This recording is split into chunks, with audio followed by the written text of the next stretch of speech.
Testing 1, 2, 3.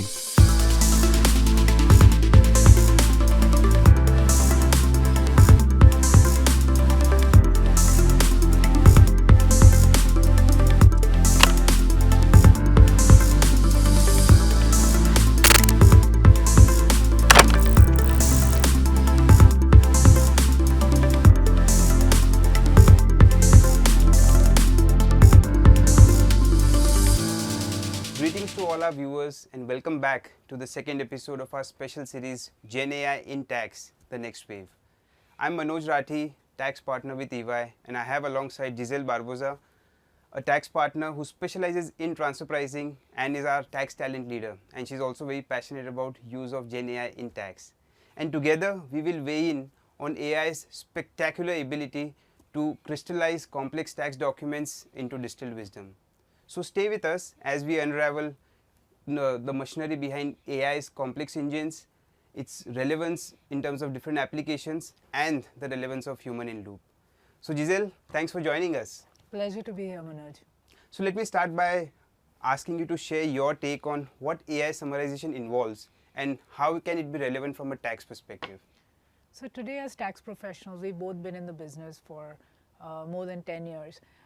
What it really does is to look at large documents, right? Those could be case laws, it could be regulations in the nature of OECD, it could be the tax code itself. It has the ability to summarize in a very clear and concise manner, taking out what is irrelevant. So let me give you an example. If I'm reviewing a case law and I need it summarized into the key points, it has the ability to do that. That is not to be mistaken with précis writing where you're just extracting. It has the ability to understand what is relevant. It has the ability to decipher tax legal jargon. So it's a very, very compelling technology. I have seen young professionals adapt to it, and they're turbocharged using GenAI. Right.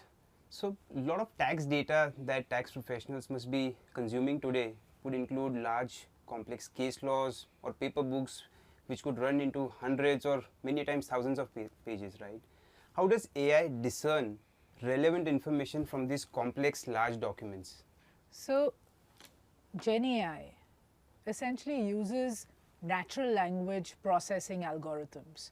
It peruses volumes of data, and essentially what is it doing? It's looking at patterns, right? So today, if I were to ask somebody who is not a tax professional, what is your principal purpose? They'll probably tell me their principal purpose in life.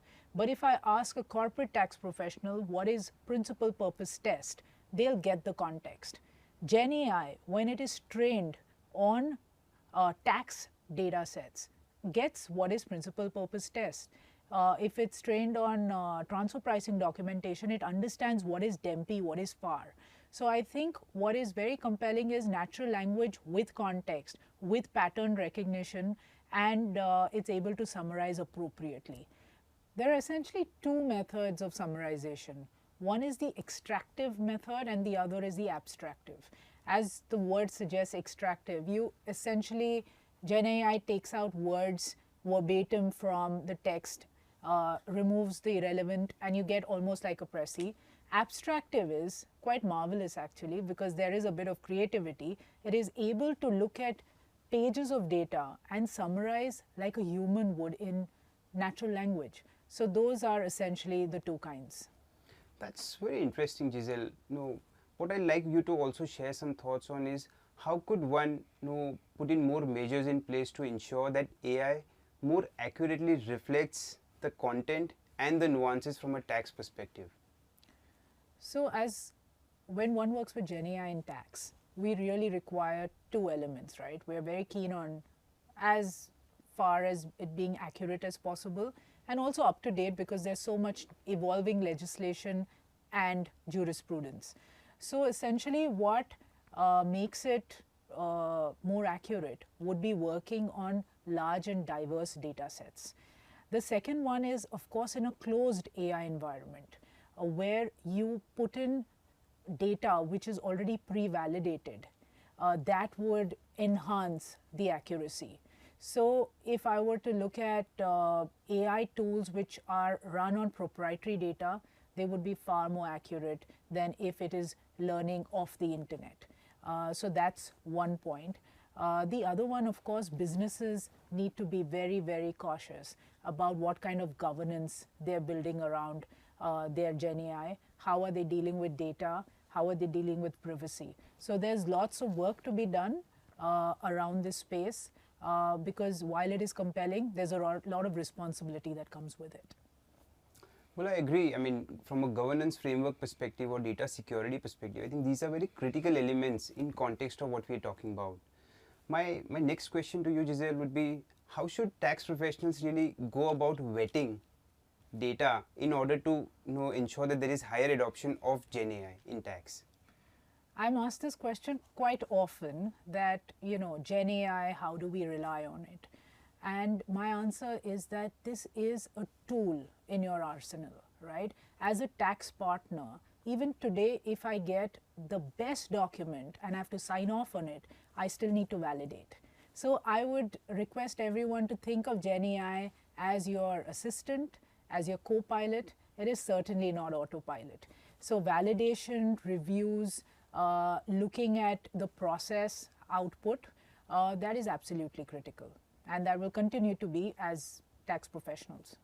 Yeah, that makes a lot of sense because we are talking about a technology that can get phenomenally smarter with every incremental layer of learning, which makes the vetting at the learning layer far more critical.